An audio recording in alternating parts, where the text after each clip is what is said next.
Okay, guys, this is Cruz Roy. Um, I wanted to show you something. Here's a Spark battery. This one's actually a good one.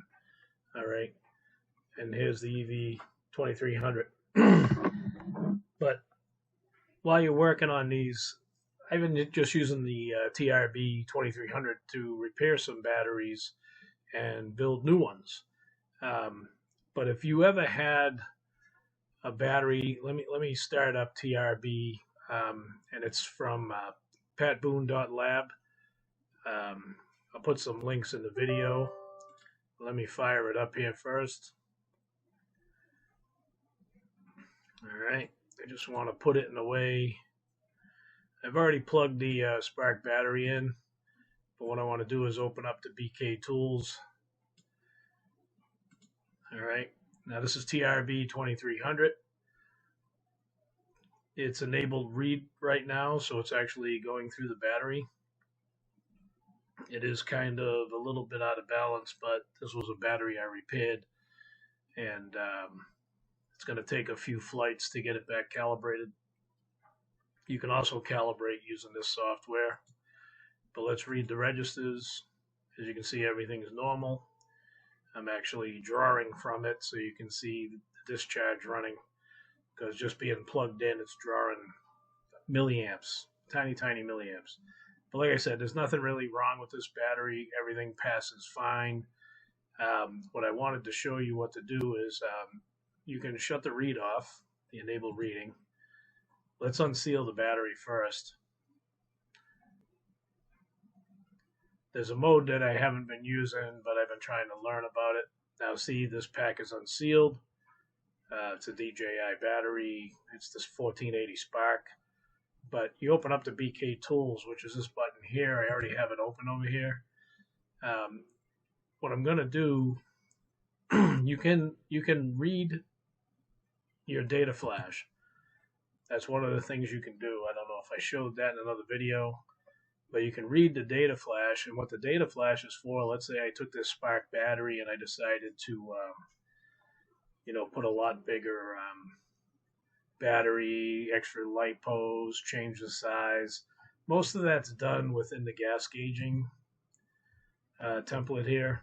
All the information you need to change is right in here, and it's not really that much. It's not as hard. One of these times I'll kind of show you what we have to do to change a battery. But what I want to do, I want to get back out of this, and because I did a read data flash, I'm going to write it back. You got to make sure you write it back. And then normally you would seal the pack, but I'm not going to seal it right now. Let's write it. It's going to write the information back on the chip. Now, let's say you have a Spark battery and something went wrong, or you did do a battery mod and you're getting a battery error. So what TRB is good for, you can save. And there's other softwares out there. We all know what they are. And they only run on a 63-bit or 58-bit. There's not enough room like TRB to store a whole battery's information. And what I'm talking about is what they got here. It's TSync. I'll call it TSENC. We can read the whole chip here, but we have to be in boot mode.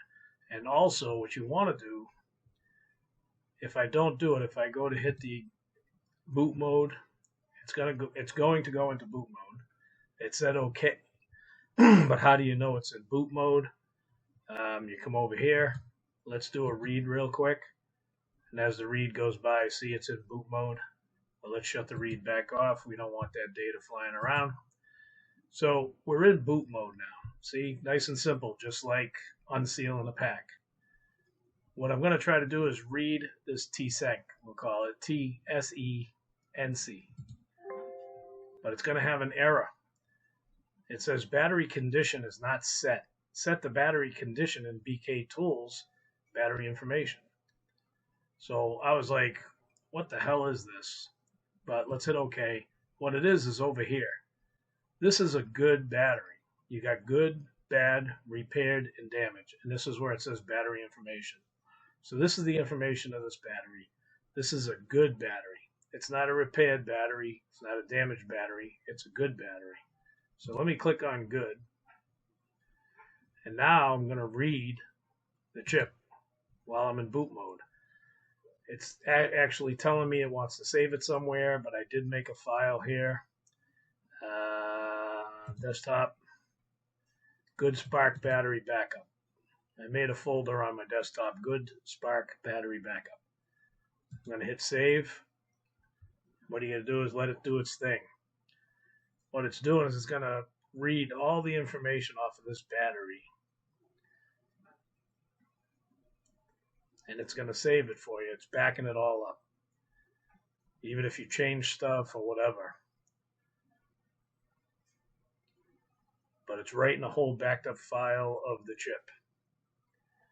So like I said, like if you get a battery and the battery got, especially the biggest cure for this is a battery error. I had a Spark battery and a mini battery that said, when they put the battery in, it said battery error. So what I did is I took a newer, it doesn't have to be a brand new Spark battery, but a battery that's actually working. Of course, the new one will take on the firmware. The old one, like if you're saving information off of this one we're saving right now, it's taking the firmware off this battery. So I could actually load a brand new Spark battery with this information and the firmware would already be on the battery. But I'm doing this live and slow so you can see how long it takes. There's a lot of information to read off of that board. And what it's going to do is it's going to save it in that folder. And what it is if I change anything on this battery, screwing around in here, and all of a sudden this battery comes up with a battery error or there's problems. So it's a good idea to save information because I can always go back and write that TSync back into the chip. But I'm not going to do it now. I don't need to. I'm just showing you how to back up the information off of a good battery. And like I said, you definitely want to be at this battery information. Then click good. I had a real bad one and I needed to send the information to someone. So I put damaged and I read it anyway so he could get it and look at it. You can actually upload files to Patrick, and they can analyze them and see what the hell's going on. So that's the other good thing about this. But she's still reading. She's almost done. Once it's done, I'll show you the folder it's hiding in.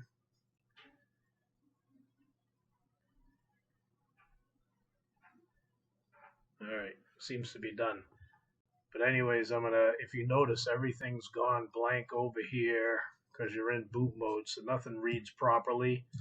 Right here is my folder, good Spark battery, and you'll notice this file.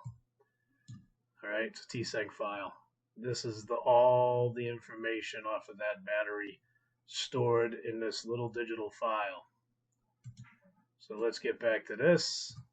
I don't have to write the TSync back, but we'll do it anyways, just to show you what happens. So I have a bad battery. I put it down. I just hooked it up. I looked for the pin out. I put the wires correctly. I started up TRB. I got all the information down. And now I got a bad battery. So I'm going to put good. And then I'm going to hit right. I'm going to look for the folder file. And you got to make sure it's a Spark file.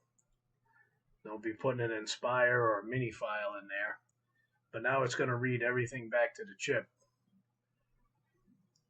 And like I said, that's if, so you can take a Spark battery, a mini battery, an Inspire battery, and screw around with it. And if you have problems, just use the backed up file, put it on the board. I've used it with the TB47s and TB48s on the Inspires. I've actually downloaded the TB48 information and put it into a 47, so now it thinks it's a 48. So that was pretty cool. So now you just changed the whole spectrum of that battery that was 47, so you can put bigger cell packs in there. There's a couple other things I'm learning that I'll do little short videos on, but right now it was how to save. And like I said, be careful that you get your connections right into the battery. You don't want this to loosen up while it's doing this. It'll screw up the battery. But of course, you got a backed up file. But don't do it while you're backing up a file. But I tend not to bounce around and everything. Just let the battery do its thing. It's rewriting everything back on the battery. and I'll show you what we have to do after that.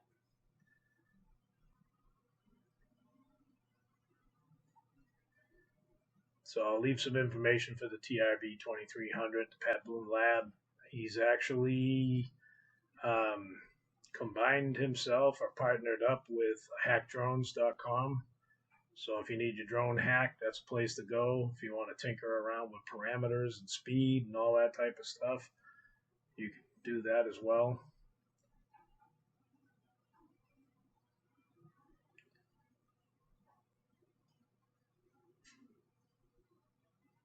But people ask why they use this software. They're slowly finding out on the Y channel there. There's plenty of people using Pat's software. They do many things. They can do anything from repair a battery, to fix a battery, to recharge a battery, because when batteries get to a point where they're under 1,000 millivolts, doesn't mean the LiPo's bad. Some people will tell you that, but they can be revived. So anyways, we wrote the TSync, but the problem is we're still in boot mode. So you want to come to here and exit boot mode. All right. And then we'll do a read over here. Let me click and open this up, do a read. And it should say that the pack's sealed instead of anything else. Read the registers again. Everything went back to normal. Let's unseal the pack.